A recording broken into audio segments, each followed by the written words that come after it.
Ils sont nombreux à avoir participé à l'indépendance, à la libération du Congo, des compatriotes qui ont bravé la peur et pris leur courage en main tout en assurant un destin certain au pays. Nous en parlons de ces martyrs dans un instant.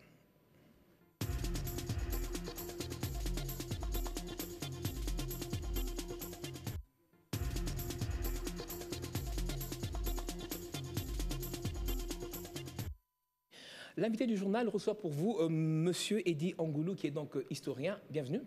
Merci.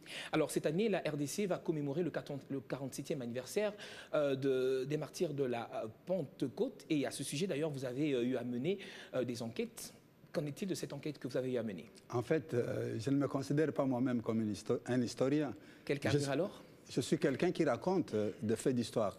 J'ai une passion pour l'histoire du Congo, puisque je suis normalement de formation, je suis linguiste, bien qu'ayant fait quelques études d'histoire.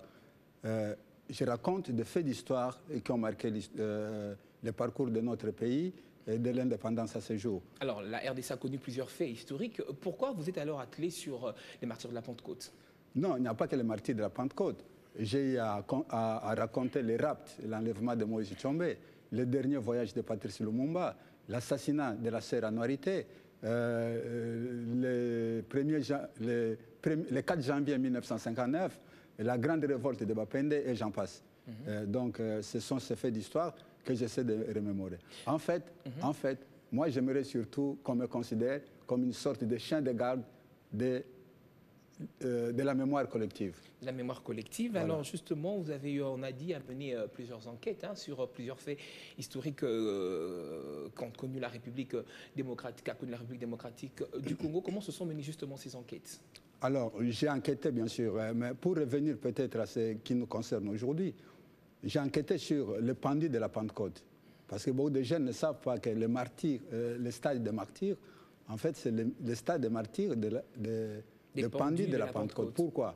Parce que nous sommes en fait en 1966. En 1966, la Pentecôte arrive à la fin du mois de mai.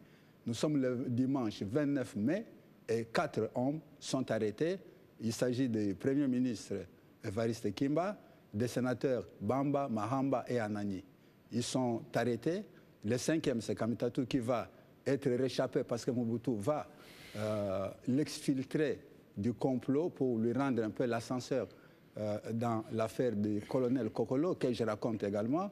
Et Mobutu va avoir la vie sauve grâce à Kamitatou. Donc là, il va exfiltrer Kamitatou. Donc, il va y avoir 4 hommes qui vont être arrêtés le dimanche 29 mai, après avoir été attirés par un traquenard chez le général Bangala.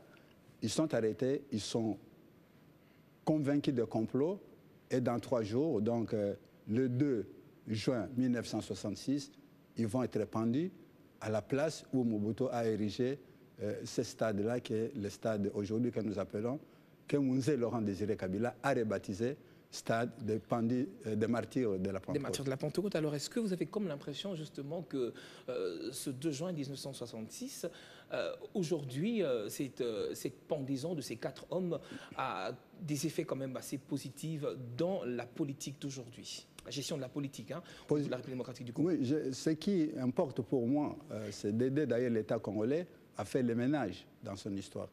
Parce que nous avons notre mémoire qui est brouillée. Aujourd'hui, je vois encore les jeunes, des musiciens, qui dans les chansons chantent Lumumba, chantent Laurent Désiré Kabila et chantent Mobutu. C'est une imposture, c'est soit de l'ignorance, soit une imposture. Vous ne pouvez pas, dans une même chanson, chanter le bourreau, Mobutu Sese Seko, et une victime comme Patrice Emery Lumumba. Donc, soit vous glorifiez les héros, soit vous glorifiez le bourreau, sinon on fait la confusion dans la tête de nos jeunes. Vous vous opposez à cela? Vous trouvez que c'est mal placé? Totalement, c'est mal placé et c'est même indécent. On ne peut pas.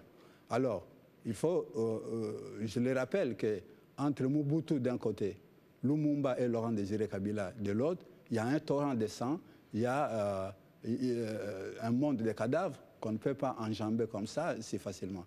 Donc, je raconte donc, dans cette émission, Eddy Angoulou raconte le pendu de la Pentecôte 1966, et j'espère que vous allez pouvoir J'espère pouvoir passer oui, ce soir évidemment, sur vos chaînes. ils pourront le suivre sur nos émissions. Justement, pour revenir un tout petit peu, vous parlez...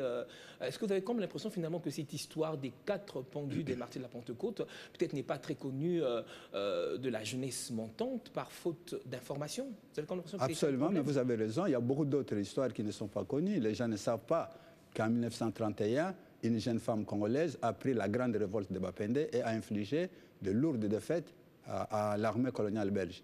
Les gens ne savent pas dans quelles conditions Moïse Tshombe a été enlevé et puis après il a été mis à mort plus tard. Les gens ne savent pas dans quelles conditions Pierre Moulele a été arrêté. Donc, je rappelle ces faits pour que les gens n'oublient pas que nous avons une histoire qui est glorieuse, mais nous avons des pages d'histoire qui ont été tragiques.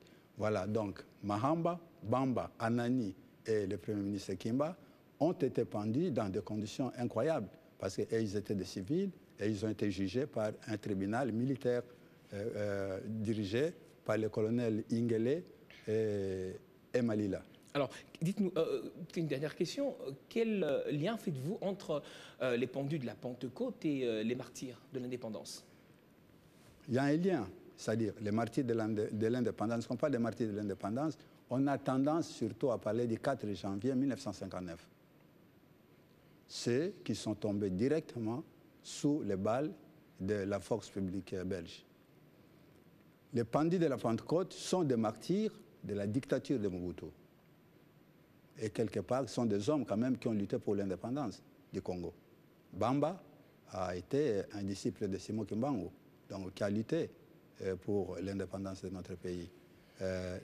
Kimba avait été un ancien journaliste qui avait suivi Tshombe dans son aventure sécessionniste, mais vite il s'est rattrapé, il est revenu dans la République. C'est des hommes qui ont effectivement combattu pour l'indépendance de notre pays. Voilà, Monsieur Eddy Angoulou, merci d'avoir répondu à notre invitation. Je vous remercie et remercie votre chaîne de m'avoir invité. C'était l'invité du journal.